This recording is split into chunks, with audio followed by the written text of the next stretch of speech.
Hey everybody. Hope everybody's enjoying their Sunday, what's left of the weekend. We're in the car headed to a relative's house.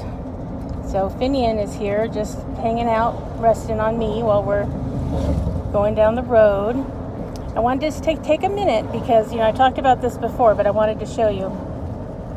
If you don't have an actual harness and you haven't ordered one or you're waiting for one to come in, you can go down to any store, any craft store where they have yarn and get chenille yarn, which is wonderful. It's so incredibly soft, you guys. I mean, really soft. Like, they make baby blankets and they make, sweaters and draperies and all kinds of stuff out of it. So, get it when it's on sale cheap and make you a little harness for your bearded dragon. As you can see, Finn is completely and totally comfortable in it. And you can tell by his cute little smiley face. And the best part of it is that, you can make it as long or as short as you want, depending on how much you cut. If you're interested in seeing a video on it, how to actually put it together, let me know in the comments, and I'll go ahead and do that. But it's wonderful because if you have a leather back, or you have a silk back, a silky dragon, or if you have a dragon who's had an injury, maybe, being a rescue, I never know what condition the dragons are going to be in. Sometimes they've been bitten by a dog, so they've got an injury to their side, or, they've got a painful leg, or, whatever it is.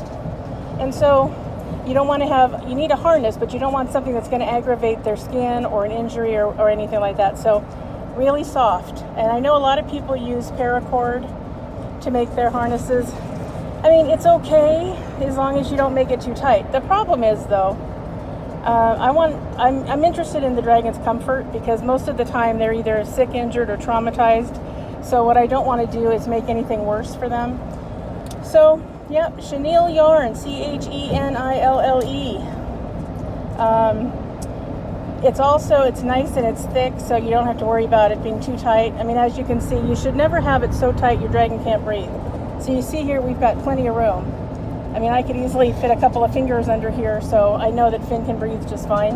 And if you use a couple of little beads, you can make it adjustable, however you want. So,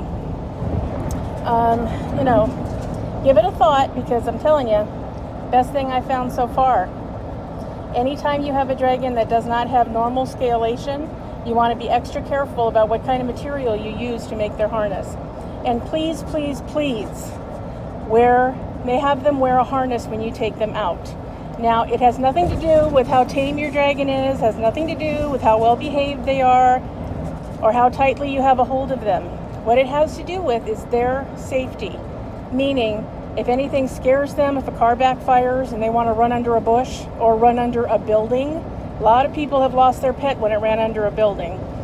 Or if there's a bird of prey in the sky. Now remember, hawks, eagles, falcons, owls, all enjoy having a tasty bite of bearded dragon. So if you have your dragon on a harness and something flies over and tries to grab it, hey, at least you have a fighting chance because you've got a hold of it on this end, right? So you want to make sure for your dragon's protection that you've got them tethered. Another thing that's good about yarn, soft yarn, is that in addition to the fact that, it's not going to hurt your dragon no matter what, is if you have a tiny one, let's say you have a juvenile that's 6 or 7 months old and you're ready to take them out into the world, most of the time it's hard to find a harness small enough to fit them. And if you do, you're going to put all this money out and then they're going to outgrow it in 5 minutes, right? So yarn, any size you want, from the very tiniest dragon you can find. Oh, hi, sweetie. He's nice and warm. You saw him gaping. To the largest dragon on the planet, which Finn is trying out for. He's kind of a chunker. You can adjust it to fit any size. So, take your dragons out, and while it's beautiful weather, let them get some natural sunlight and vitamin D. 2 hours of sunlight is like a full day of a UVB bulb. So just remember that. Get them out there, let them get some sun, but be safe with them.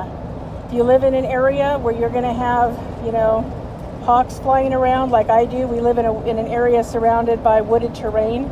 lots and lots of hawks. You want to make sure, number one, never, ever, ever, hi Finian, never, ever, ever leave them unattended for any reason.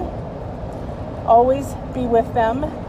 If you're going to have them out inside something, whether it's a cage or a box or whatever it is you've got them in that you're watching, make sure you cover half of it so they have some shade and can come in and out of the sun at their leisure. They know when they've had enough heat. Like Finn, he's gaping. That means if I had had him further in the sun over here, I would have moved him over, but he's moved over by himself. So now he's on the shady spot. You know, also, if you can, teach your dragons how to drink out of a dropper bottle. Very simple. Room temperature water, drop it on the tip of their snout. Eventually, they will stick out their tongue and start drinking it. When they're proficient at it, and it might take a few times, take it with you. So if they do get too warm while you're out, you can give them some water.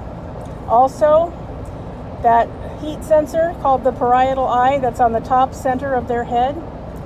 On a day that's warm and you want to dress them cute, do not put something over their head that's going to keep that sensor from working, because if you do it for too long, they actually can overheat because you've covered up their sensor. So they don't know that, oh my God, I have to get cool. Okay, little tips for you guys.